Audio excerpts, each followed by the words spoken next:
அன்பின் பிதாவே, இந்த காலை வேலைக்கா உமக்கு நன்றி செலுத்துகிறோம். உம்மை நன்றியோடு உம்மை துதிக்கிறோம், ஸ்தோத்தரிக்கிறோம். ஆண்டவரே, நானே வாசல், என் வழியாய் பிரவேசிக்கிறவன் ரட்சிக்கப்படுவான், அவன் உள்ளும் புறமும் மேய்ச்சலை கண்டடைவான் என்று சொல்லியிருக்கிறேன். ஆண்டவரே, அப்பா உம்மை துதிக்கிறோம். உம்முடைய வழியிலே ஆண்டவரே, உமக்குள்ளாய் இருக்கிற ஆசீர்வாதங்களை பெற்றுக்கொண்டு நித்திய ஜீவனை சுதந்திரித்துக் கொள்ள எங்க ஒவ்வொருவருக்கும் கிருபை தந்து வழி நடத்துங்க. ஆண்டவரே, இந்த நாளின் வேத தியானத்தை எங்களுக்கு ஆசீர்வதித்து தாங்க. நீங்க எங்க கூட பேசுங்க. நேசிக்கிற இயேசு கிறிஸ்துவின் இனிய நாமத்தில் கேட்கிறோம் பிதாவே, ஆமென். யோவான் 6வது அதிகாரம் 31வது வசனம். வானத்திலிருந்து அவர்களுக்கு அப்பம் புசிக்க கொடுத்தார் என்று எழுதியிருக்கிறபடி நம்முடைய பிதாக்கள் வனாந்திரத்தில் மன்னாவை புசித்தார்களே என்றார்கள். முந்தின வசனத்துல நம்ம பார்த்தோம், நாங்க உங்களை விசுவாசிக்கணும்னா எங்களுக்கு அடையாளத்தை காட்டுங்க அப்படின்னு சொல்லிட்டு ஜனங்கள் யூதர்கள் இயேசு கிறிஸ்துவின் இடத்துல கேட்டாங்க. அதுக்கு இப்ப அதனோட தொடர்ச்சி தான் நம்ம இப்ப பாக்குறோம். வானத்திலிருந்து அவர்களுக்கு அப்பம் புசிக்க கொடுத்தார் என எழுதியிருக்கிறது அப்படின்னு சொல்றாங்க. இது சங்கீதம் 78வது அதிகாரம் 23, 24 வசனத்துல அவர் உயரத்தில் உள்ள மேகங்களுக்கு கட்டளையிட்டு வானத்தின் கதவுகளை திறந்து மன்னாவை அவர்களுக்கு ஆகாரமாக வருஷிக்க பண்ணி வானத்தின் தானியத்தை அவர்களுக்கு கொடுத்தார் அப்படின்னு சொல்லிட்டு எழுதியிருக்கிறது. அந்த எழுதியிருக்கிறபடி நம்முடைய பிதாக்கள் வானத்தில் வனாந்திரத்தில் மன்னாவை புசித்தார்களே என்றார்கள். இஸ்ரவேல் மக்கள் எகிப்துல இருந்து கானானுக்கு வரும்போது வனாந்திர பாதையில நடந்து வரும்போது அவங்க புசிக்கிறதுக்கு மன்னா ஆண்டவர் கொடுத்தாரு. அதைத்தான் அவங்க சொல்றாங்க. இயேசு அவர்களை நோக்கி, வானத்தில் இருந்து வந்த அப்பத்தை மோசே உங்களுக்கு கொடுக்கவில்லை, என் பிதாவோ வானத்திலிருந்து வந்த மெய்யான அப்பத்தை உங்களுக்கு கொடுக்கிறார் என்று மெய்யாகவே மெய்யாகவே உங்களுக்கு சொல்லுகிறேன். இங்க 2 அப்பம் சொல்லியிருக்கு. ஒண்ணு வனாந்திரத்துல கொடுக்கப்பட்ட மன்னா, அது அவங்களோட சரீர பிரகாரமான தேவைய சந்திச்சிருச்சு. ஆனா இயேசு கிறிஸ்து இங்க சொல்றாரு, பிதா வானத்திலிருந்து மெய்யான அப்பத்தை உங்களுக்கு கொடுக்கிறார் அப்படின்னு சொல்லியிருக்கு. அந்த மெய்யான அப்பம்ன்றது அதை புசிக்கும் போது ஆவிக்குரிய பசிய தீர்க்கிறதா இருக்கும். இங்க ஆவிக்குரிய காரியம் சொல்லப்பட்டிருக்கு. அதுதான் மெய்யான போஜனம். அத பிதா உங்களுக்கு வானத்திலிருந்து கொடுத்திருக்கிறார். மெய்யாகவே மெய்யாகவே உங்களுக்கு சொல்லுகிறேன் அப்படின்னு சொல்லிட்டு வானத்திலிருந்து இறங்கி உலகத்துக்கு ஜீவனை கொடுக்கிற அப்பமே தேவன் அருளிய அப்பம். அந்த அப்பத்தை பத்தி இப்ப சொல்றாரு. மெய்யான அப்பம்னு முதல்ல சொல்லிட்டாரு. அந்த அப்பம் எப்படி இருக்கும்? மெய்யான அப்பம் வானத்திலிருந்து இறங்கி இருக்கு, தேவனால அனுப்பப்பட்டது, உலகத்துக்கு ஜீவனை கொடுக்கிறதுக்காக கொடுக்கப்பட்ட அப்பம். அது தேவன் அருளிய அப்பம்.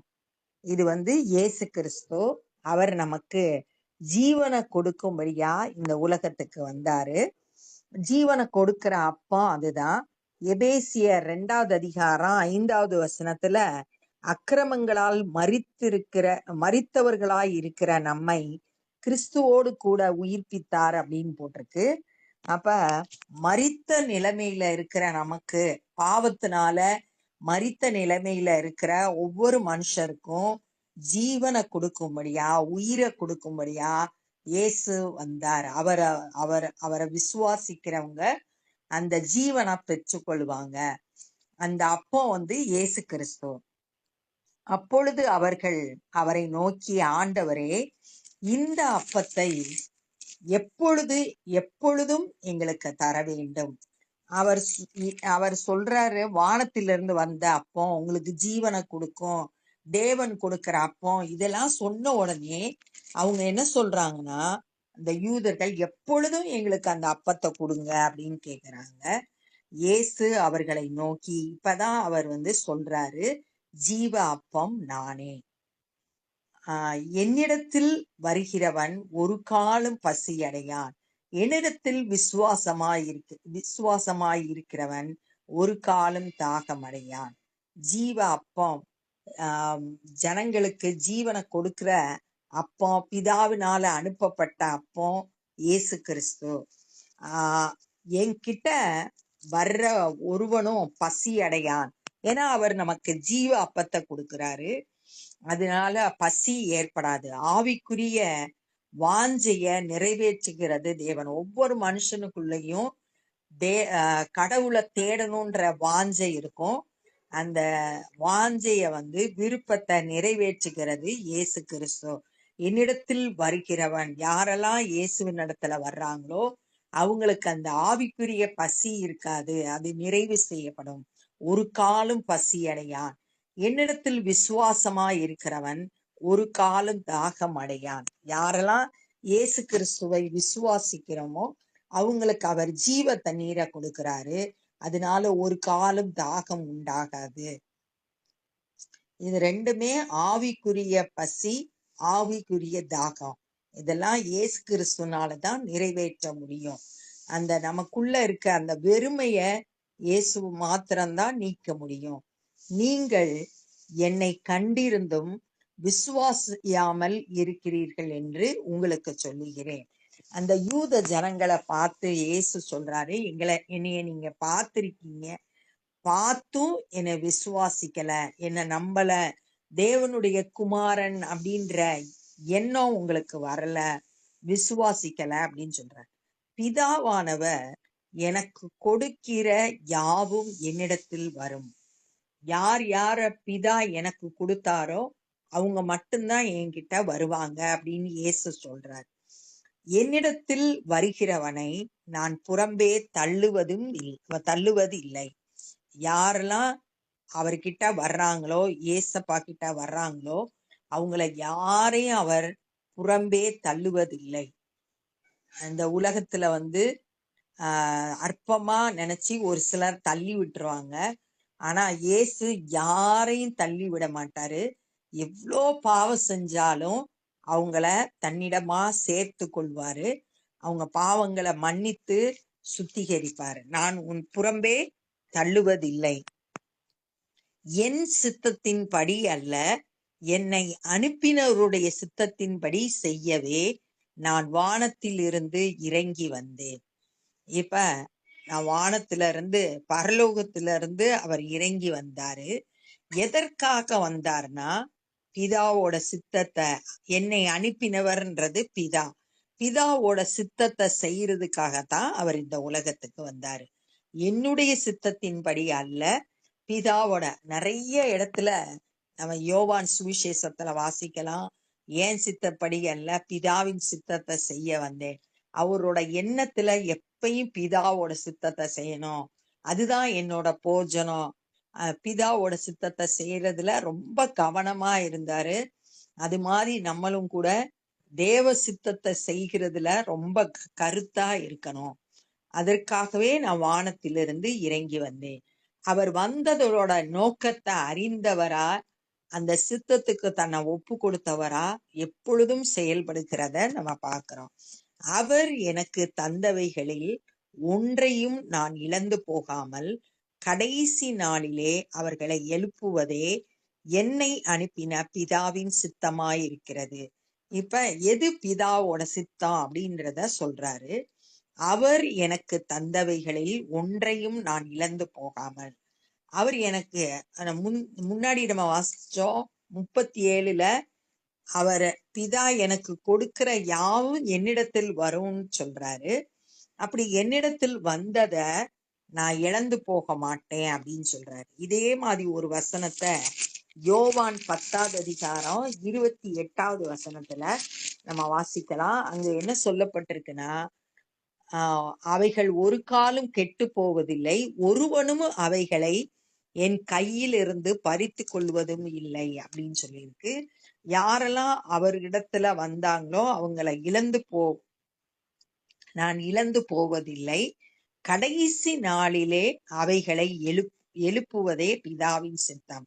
கடைசி நாள்ல எதுக்கு எழுப்புறாரு அப்படின்னு பார்த்தோம்னா, யோவான் 5வது அதிகாரம் 29வது வசனம், நன்மை செய்கிறவர்கள் ஜீவனை அடையும்படி எழுந்திருக்கிறவர்களாகவும், தீமை செய்கிறவர்கள் ஆக்கினையை அடையும்படி எழுந்திருக்கிறவர்களாகவும் புறப்படுவார்கள். 2 விதமா பிரிக்கிறாங்க. யாரெல்லாம் நன்மை செய்யறாங்களோ அவங்களுக்கெல்லாம் ஜீவனை கொடுக்கும்படியாகவும், தீமை செய்கிறவர்களை ஆக்கினை தண்டனை பெறும்படியுமாகவும் நியாய தீர்ப்பு கொடுக்கும்படியா அவர் கடைசி நாள்ல எழுப்புறாரு. இதுதான் பிதாவோட சித்தம். நியாயம் தீர்க்க அதிகாரம் இயேசு கிறிஸ்துவனிடத்துல கொடுக்கப்பட்டிருக்கிறது. நான் வானத்திலிருந்து வந்த அப்பம் என்று அவர் சொன்னது நிமித்தம் யூதர்கள் அவரை குறித்து முறுமுறுத்து, இப்ப நான் தான் வானத்திலிருந்து வந்த அப்பம் அப்படின்னு இயேசு சொன்னதை கேட்ட அந்த யூதர்கள் இப்ப என்ன செய்ய ஆரம்பிச்சிட்டாங்கன்னா, முறுமுறுக்க ஆரம்பிச்சிட்டாங்க, ஏற்றுக்கொள்ளல. யாத்திராகமம் 13வது அதிகாரம் 55வது வசனத்துல இஸ்ரவேலர்கள் முறுமுறுத்தாங்க அப்படின்னு சொல்லிட்டு வாசிக்கிறோம். எகிப்துல இருந்து கானானுக்கு வர்றதுக்குள்ள நிறைய நேரம் இஸ்ரவேல் மக்கள் தேவனுக்கு விரோதமா முறுமுறுத்தாங்க அப்படின்னு வாசிக்கிறோம்.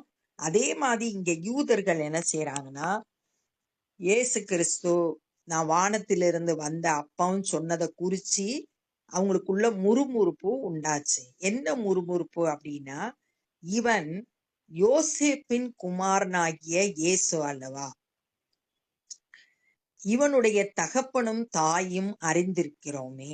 அவங்க என்ன பாக்குறாங்க, அவங்களுக்கு தெரிஞ்சதெல்லாம் இந்த உலகத்துல இயேசு கிறிஸ்து எப்படி வந்தாரு, கன்னிகை ஆகிய மரியாளோட வயிற்றுல உருவாகி வந்தாரு, பரிசுத்த ஆவியானவரால கற்பம் தரிக்கப்பட்டு இயேசு கிறிஸ்து வந்தார். ஆனா இவங்க என்ன சொல்றாங்கன்னா, யோசேப்பின் குமாரனாகிய இயேசு அல்லவா அப்படின்னு சொல்றாங்க. ஏன்னா இவங்க தேவனுடைய குமாரன் ஏற்றுக்கொள்ளாதனால யோசேப்ப தகப்பனா பாக்குறாங்க. அவனோட தகப்பனும் தாயும் யோசேப்பும் மரியாளும் நம்ம அறிஞ்சிருக்கிறோமே. அப்படி இருக்க நான் வானத்திலிருந்து இறங்கி வந்தேன் என்று இவன் எப்படி சொல்லுகிறான் என்றார்கள். அவங்களால அதை புரிந்து கொள்ள முடியல, அதனால முறுமுறுக்கிறாங்க. இயேசு அவர்களுக்கு பிரதியுத்தரமாக, உங்களுக்குள்ளே முறுமுறுக்க வேண்டாம், முறுமுறுக்க கூடாது அப்படின்னு சொல்லிட்டு சொல்றாரு. முறுமுறுக்கும் போது அது தேவனுக்கு விரோதமா செய்யப்படுற காரியம், அதை தேவன் விரும்புகிறது இல்ல. இஸ்ரவேல் மக்கள் இந்த மாதிரி முறுமுறுத்ததுனால அவங்களால கானானுக்குள்ள பிரவேசிக்க முடியாம போயிருச்சு. அப்ப நமக்குள்ளேயும் முறுமுறுப்பு இருக்கக்கூடாது, தேவனுக்கு விரோதமா முறுமுறுக்க கூடாது அப்படின்றத கற்றுக்கொள்றோம். என்னை அனுப்பின பிதா ஒருவனை இழுத்து கொள்ளாவிட்டால் அவன் என்னிடத்தில் வரமாட்டான், கடைசி நாளில் நான் அவனை எழுப்புவேன். திரும்பவுமா சொல்றாரு, பிதா ஒருத்தனை இழுத்து கொள்ளாட்டி அவன் என்கிட்ட வரமாட்டான், கடைசி நாள்ல நான் அவனை எழுப்புவேன். ஏற்கனவே சொன்னத திரும்பவுமா சொல்றாரு. ஏற்கனவே 37வது வசனத்துல பிதா எனக்கு கொடுத்தவங்க மட்டும்தான் என்கிட்ட வருவாங்கன்னு சொல்றாரு. கடைசி நாள்ல அவனை எழும்ப பண்ணுவேன்னு 40வது வசனத்துல சொன்னாரு. அத ரெண்டையும் சேர்த்து இப்ப என்னை அனுப்புன பிதா ஒருத்தரை இழுத்து கொள்ளாவிட்டால் அவன் என்னிடத்தில் வரான், கடைசி நாள்ல நான் அவனை எழுப்புவேன்னு சொல்றான். எல்லாரும் தேவனாலே போதிக்கப்பட்டிருப்பார்கள் என்று தீர்க்கதரிசிகளின் ஆகமத்தில் எழுதியிருக்கிறதே. இது எங்க எழுதியிருக்கு அப்படின்னு வாசிச்சோம்னா, ஏசாயா 54வது அதிகாரம் 13வது வசனம், உன் பிள்ளைகள் எல்லாரும் கர்த்தரால் போதிக்கப்பட்டிருப்பார்கள் அப்படின்னு சொல்லியிருக்கு. அந்த வசனத்தை தான் இங்க சொல்றாரு, எல்லாரும் தேவனாலே போதிக்கப்பட்டிருப்பார்கள் என்று தீர்க்கதரிசி ஆகமங்களில் எழுதியிருக்கிறதே. ஆகையால் பிதாவினிடத்தில் கேட்டு கற்றுக்கொள்கிறவன் எவனும் என்னிடத்தில் வருகிறான். பிதாவினிடத்துல கேட்டு கற்றுக்கொள்கிறவன், பிதா எல்லாரையும் போதிக்கிறேன்னு சொல்றாரு, உன் பிள்ளைகள் கர்த்தரால் போதிக்கப்பட்டு இருப்பார்கள் அப்படின்னு சொல்லியிருக்கு. அப்படி பிதாவினிடத்தில் கேட்டு கற்றுக்கொள்கிறவன் யாரோ அவன் மட்டும்தான் என்னிடத்தில் வருவான் அப்படின்னு சொல்லிட்டு இயேசு கிறிஸ்து தன்னிடத்தில் வருகிறவங்க பிதாவினிடத்தில் கற்றுக்கொண்டவங்க மட்டும்தான் என்னிடத்தில் வருவார்கள் அப்படின்னு சொல்லியிருக்காங்க. அப்ப இந்த நாள்ல நம்ம என்னெல்லாம் கற்றுக்கொண்டோம் அப்படின்னா, இவங்க அடையாளத்தை யூதர்கள் கேட்கும்போது இயேசு சொல்றாரு, நான் தான் வானத்திலிருந்து பிதாவினால கொடுக்கப்பட்ட மன்னா அப்படின்னு சொல்லிட்டு சொல்றாங்க. மோசே உங்களுக்கு அந்த மெய்யான அப்பத்தை கொடுக்கல, ஆனா என் பிதா வானத்திலிருந்து வந்த மெய்யான அப்பத்தை உங்களுக்கு கொடுத்திருக்காரு. அது உலகத்துக்கு ஜீவனை கொடுக்கிற அப்பம் அப்படின்னு சொன்ன உடனே யூதர்கள் சொல்றாங்க, அந்த அப்பத்தை எப்பொழுதும் எங்களுக்கு தர வேண்டும் சொன்ன உடனே இயேசு கிறிஸ்து சொல்றாரு, நான் தான் ஜீவ அப்பம், என்கிட்ட வந்தா பசி இருக்காது, தாகம் இருக்காது. இது ஆவிக்குரிய பசி தாகத்தை சொல்லியிருக்கு. இயேசு கிறிஸ்துவனிடத்துல வரும்போது நம்ம ஆவிக்குரிய பசி தீர்க்கப்பட்டு நம்ம தேவனை கண்டு கொள்ள முடியும். பிதா யார கொடுக்கறாரோ அவங்க மட்டும்தான் என்னிடத்துல வருவாங்க, என்கிட்ட வர்றவங்கள நான் புறம்பே தள்ள மாட்டேன் அப்படின்னு சொல்றாரு. பிதாவோட சித்தத்தை செய்யறதுக்கு தான் நான் வந்தேன் அப்படின்னு சொல்றாரு. இயேசு கிறிஸ்து சொல்றத நம்ம பார்த்தோம். பிதா எனக்கு யாரெல்லாம் கொடுத்தாங்களோ அவங்கள நான் இழந்து போயிட மாட்டேன், அவங்கள கடைசி நாள்ல எழுப்புவேன் அப்படின்னு வாக்கு கொடுக்கிறாரு. குமாரனை கண்டு 40வது வசனம் ரொம்ப முக்கியம். யாரெல்லாம் இயேசு கிறிஸ்துவை கண்டு அவரிடத்துல விசுவாசமா இருக்கிறாங்களோ அவங்க எல்லாம் நித்திய ஜீவனை அடைகிறதுக்காகவும் கடைசி நாள்ல எழுப்பவும் பிதாவோட சித்தமா இருக்கிறது அப்படின்னு சொல்றாரு. முதல்ல இயேசுவை கண்டு கொள்ளணும், அவரை விசுவாசிக்கணும், அப்ப நித்திய ஜீவன் உண்டு. கடைசி நாள்ல நியாய தீர்ப்பு நாள்ல எழுந்திருக்க பண்ணி நியாயம் தீர்ப்பாரு அப்படின்னு சொல்லிட்டு பார்த்தோம். ஆனா இத சொன்ன உடனே யூதர்கள் முறுமுறுத்தாங்க. அப்ப இயேசு சொன்னாரு, முறுமுறுக்காதீங்க. என்ன முறுமுறுத்தாங்கன்னா, இவங்க அப்பா நம்ம கூட இருக்காங்க, அப்பாவும் அம்மாவும் நமக்கு தெரியுமே, அப்புறம் எப்படி வானத்திலிருந்து வந்தாரு அப்படின்னு சொல்லிட்டு முறுமுறுத்தாங்க. இயேசு அவங்கள பார்த்து, முறுமுறுக்காதீங்க, பிதா ஒருத்தனை இழுத்து கொள்ளாவிட்டா அவன் என்கிட்ட வரமாட்டான், எல்லாரும் கர்த்தரால் போதிக்கப்பட்டிருப்பார்கள் அப்படின்னு எழுதி இருக்கிறபடி யாரெல்லாம் பிதாவினிடத்துல கேட்டு கற்றுக்கொள்றாங்களோ அவங்க மட்டும்தான் என்னிடத்தில் வருவாங்க அப்படின்னு சொல்றத இந்த நாள்ல நம்ம தியானிச்சோம். இப்ப நம்ம ஜெபம் பண்ண போறோம். அன்பின் பிதாவே, இந்த நாள்ல நாங்க கற்றுக்கொண்ட அந்த வேத பகுதிக்காய் நன்றி செலுத்துகிறோம். ஆண்டவரே, எங்களுக்கு ஜீவனை கொடுக்கும்படியாய் நீர் ஆண்டவரே உம்மை விசுவாசிக்கவும், ஆண்டவரே நீர் கொடுக்கிற நித்திய ஜீவனை பெற்றுக்கொள்ளவும் இந்த காலை வேளையில எங்களை முற்றிலுமாய் அர்ப்பணிக்கிறோம். ஆண்டவரே துதிக்கிறோம். ஒரு நாள்ல நியாயம் தீர்க்கப்படும்படியாய் எழுந்திருப்போம் என்பதை நாங்கள் தியானித்தோம். அந்த நாள்ல ஆண்டவரே நித்திய ஜீவனை நாங்க உம்மோடு கூட இருக்கிற அந்த நிரந்தர வாழ்க்கையை பெற்றுக்கொள்ள எங்க ஒவ்வொருவருக்கும் கிருபை தாங்க. ஆண்டவரே, எங்களை பிரித்தெடுத்தீங்க, எங்களை தெரிந்தெடுத்தீங்க, கடைசி பரியந்தம் விசுவாசத்தை காத்துக்கொள்ள ஒவ்வொருவருக்கும் கிருபை தரும்படியாய் ஜெபிக்கிறோம். ஆண்டவரே, உம்மை அறியாத ஜனங்களுக்காய் உம்மை நோக்கி பார்க்கிறோம். ஆண்டவரே, அவர்களும் உம்முடைய அன்பை அறிந்து கொண்டு ஆண்டவரே நீங்க கொடுக்கிற இலவசமாய் கொடுக்கிற அந்த ரட்சிப்பை பெற்றுக்கொள்ள கிருபை தாங்க. என்னிடத்தில் வருகிறவனை நான் புறம்பே தள்ளுவதில்லை என்று சொல்லியிருக்கிறேன். உம்முடைய வார்த்தையின்படி கர்த்தாவே அநேகரை ஆண்டவரே ரட்சிப்புக்கு நேராய் நடத்தும்படியாய் ஜெபிக்கிறோம். இந்த நாள்ல சுவிசேஷ பணியை செய்கிற ஒவ்வொருவரையும் கரத்தில் எடுத்து பயன்படுத்துங்க. அநேகரை ஆண்டவரே உம்மண்டை வழி நடத்த கிருபை தாரும். எல்லா துதி கன மகிமையும் உமக்கே செலுத்துகிறோம். நேசிக்கிற இயேசு கிறிஸ்துவின் இனிய நாமத்தில் கேட்கிறோம் பிதாவே, ஆமென். என் ஆத்துமாவே கர்த்தரை ஸ்தோத்திரி, என் முழு உலமே பரிசுத்த நாமத்தை ஸ்தோத்திரி. என் ஆத்துமாவே கர்த்தரை ஸ்தோத்திரி, கர்த்தர் செய்த சகல உபகாரங்களை மறவாது. ஆமென். God bless you.